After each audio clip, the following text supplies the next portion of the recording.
అంతర్జాతీయ స్థాయిలో దేశ కీర్తి ప్రతిష్టలను పెంపొందించడంలో పౌర విమానయాన శాఖ పాత్ర చాలా ఉందన్నారు కేంద్ర మంత్రి రామ్మోహన్ నాయుడు. ఈ శాఖ ద్వారా ఏపీలోని విమానయాన మౌలిక వసతులను అభివృద్ధి చేయడం, కొత్త అవకాశాలను వెతకడం సాధ్యపడుతుందన్నారు. భోగాపురం అంతర్జాతీయ విమానాశ్రయాన్ని రికార్డు సమయంలో పూర్తి చేస్తామన్నారు. తెలంగాణలో కూడా విమానయాన రంగానికి తోడ్పాటును అందిస్తానని తెలిపారు. తెలుగు ప్రజల మనసు గెలుచుకునేలా పనిచేస్తానన్నారు. కేంద్రంలో ఉన్న 30 శాఖలకు సంబంధించి ఏ పనులున్నా తానే స్వయంగా చొరవ తీసుకుని పనిచేస్తానని తెలిపారు రామ్మోహన్ నాయుడు. సివిల్ ఏవియేషన్కి సంబంధించి ఎయిర్పోర్ట్స్, అలాగే మన Vijayawada airport, Tirupati airport international లెవెల్లో ఉన్నాయి. కానీ అక్కడ కూడా చూసుకుంటే కనెక్టివిటీ ప్రాబ్లమ్స్, ఇంకా ఫ్లైట్లు పెంచమని, లేకపోతే మంచి సిటీస్కి కనెక్ట్ చేయమని, చిన్న ఎయిర్పోర్ట్స్ కర్నూలు కానీ, కడప కానీ, రాజమండ్రి కానీ అలాంటివి ఉన్నాయి. సో అవన్నీ కూడా డెవలప్ చేయడానికి, ఇన్ఫ్రాస్ట్రక్చర్ క్రియేట్ చేయడానికి మనకి మంత్రిత్వ శాఖ చాలా ఉపయోగపడుతుంది. అలాగే చాలా పొటెన్షియల్ ఇంకా జాబ్ క్రియేషన్కి సంబంధించి కూడా కొన్ని ఏరియాస్ ఇందులో ఎక్స్ప్లోర్ చేయడానికి అవకాశం ఉంది. దాని మీద కూడా మేము దృష్టి పెడతాం.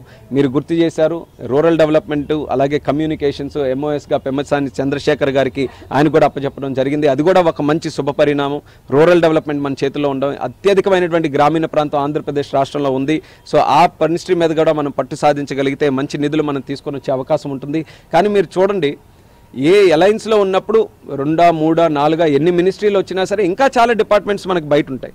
సో ఆ మినిస్ట్రీస్తో ఎలా కోఆర్డినేట్ చేసుకుంటున్నాం అనేదే చాలా ముఖ్యమైనటువంటిది. అందులో మాత్రం 10 సంవత్సరాలు నేను పార్లమెంట్ సభ్యుడిగా ఉన్నప్పుడు అందరు మంత్రుల్ని కలిసేవాడిని, చాలా పార్టీలో చాలా ఎంపీలు నేను కలిసేవాడిని.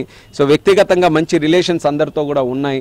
ఈరోజు రామ్మోహన్ నాయుడు ఢిల్లీలో ఉన్నాడు, పెమ్మసాని గారు ఢిల్లీలో ఉన్నారనంటే కేవలం మా డిపార్ట్మెంట్స్ వరకే కాదు మా బాధ్యత. చంద్రబాబు నాయుడు గారు చెప్పారు, మీ డిపార్ట్మెంట్స్ని, మీ తాలూకా ఏరియాని మీరు చూసుకుంటూనే రాష్ట్రానికి సంబంధించి మిగిలిన డిపార్ట్మెంట్స్ని కూడా కోఆర్డినేట్ చేసుకోవాలని. సో అది కూడా మేము ఫుల్ ఫ్లెడ్జ్డ్గా చేస్తాం. కిషన్ రెడ్డి గారు ఆల్రెడీ మా తెలంగాణ రాష్ట్రానికి కూడా మన సోదరుడు రామ్మోహన్ తాలూకా సహకారం తీసుకొని చాలా కార్యక్రమాలు చేయాలని, ఆ అనుబంధం ఎప్పుడు కూడా మనం కొనసాగించాలి. ఈ సివిల్ ఏవియేషన్ మినిస్ట్రీ ద్వారా అది కొనసాగించే అవకాశం దక్కింది.